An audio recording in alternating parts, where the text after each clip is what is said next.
Bonjour, cette vidéo est pour expliquer comment utiliser GitHub à partir d'un outil comme SourceTree ou un autre outil Git.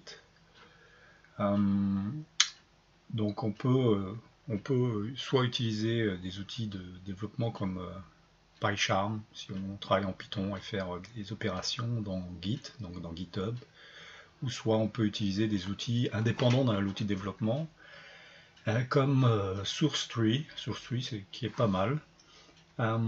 Imaginons, bon, on peut créer un nouveau répertoire en ligne, repo, donc pour un cours par exemple. On peut le laisser public, on peut ajouter un readme, on crée le répertoire. Donc ce qu'il va faire, il va créer une branche qui est main ou master. Donc c'est la branche par défaut. Donc je conseille de créer une branche qui n'est pas master, par exemple qui pourrait être develop. Donc cette branche, ça, on pourrait travailler dessus. Juste le créer.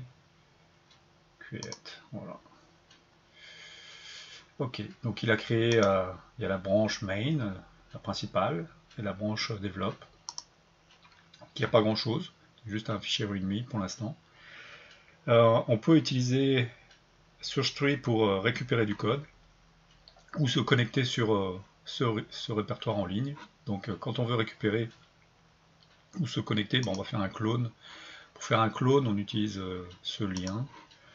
Donc souvent la première opération à faire, c'est de cloner le répertoire. Donc on va cloner on va mettre le lien.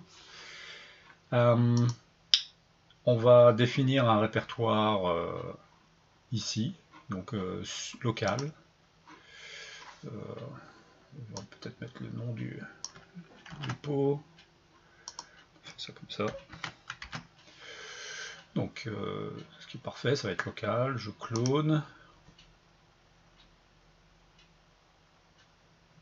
Donc on ne s'attend pas à grand chose dans le répertoire, il n'y a pas d'opération, rien. Il nous liste les branches. Alors, ce qu'il faut savoir, c'est que par défaut, on va être sur la branche master quand on fait un checkout ou un clone. Si donc je me mets sur le répertoire, donc on le voit ici. Donc il y a le fichier readme qui a été rapatrié, donc c'est parfait. Alors, il serait préférable de ne pas forcément travailler sur la branche principale et travailler sur des branches plutôt qui ont été créées, comme ici, comme la branche develop. Donc je me mets sur la branche develop, je le vois ici, je suis sur develop. Donc je peux maintenant créer des fichiers ici que je pourrais envoyer sur cette branche, comme un fichier texte par exemple, que je vais appeler essai. Donc ici je suis dans l'explorateur de Windows, donc je pourrais travailler avec un autre logiciel de développement ou autre chose, je pourrais mettre à jour mon code, rajouter des fichiers, et ainsi de suite. Et SourceTree va détecter effectivement tout changement dans le répertoire. Comme il voit ici qu'il y a un fichier qui n'a pas été, qui n'est pas suivi par le Git, donc je peux, si ça m'intéresse de l'ajouter, je l'ajoute, je ne suis pas obligé de l'ajouter non plus. Il va se mettre ici, donc c'est un fichier qui a été ajouté mais qui n'est pas commité encore. Donc il y a des changements qui ont été faits qui ne sont pas commités.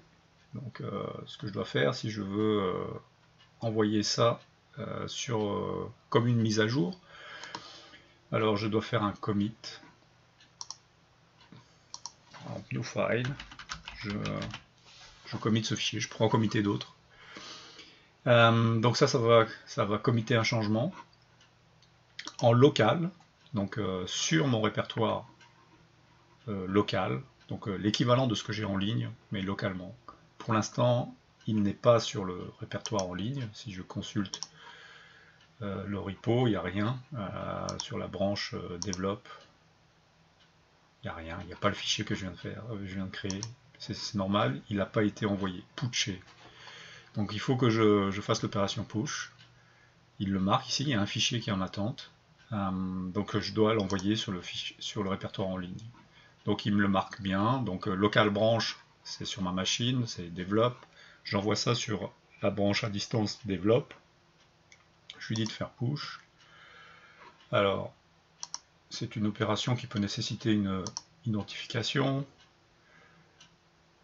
Donc c'est ce qu'il vient de faire. Théoriquement, le push est passé, il n'y a plus de fichiers en attente.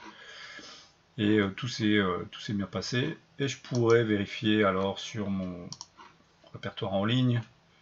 Il est là. Le fichier vient d'apparaître.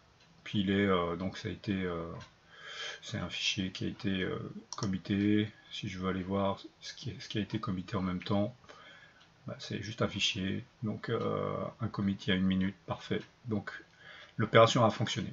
Donc ce que je conseille, c'est de créer des branches, de ne pas travailler sur la branche master ou main, la principale, et de créer des branches.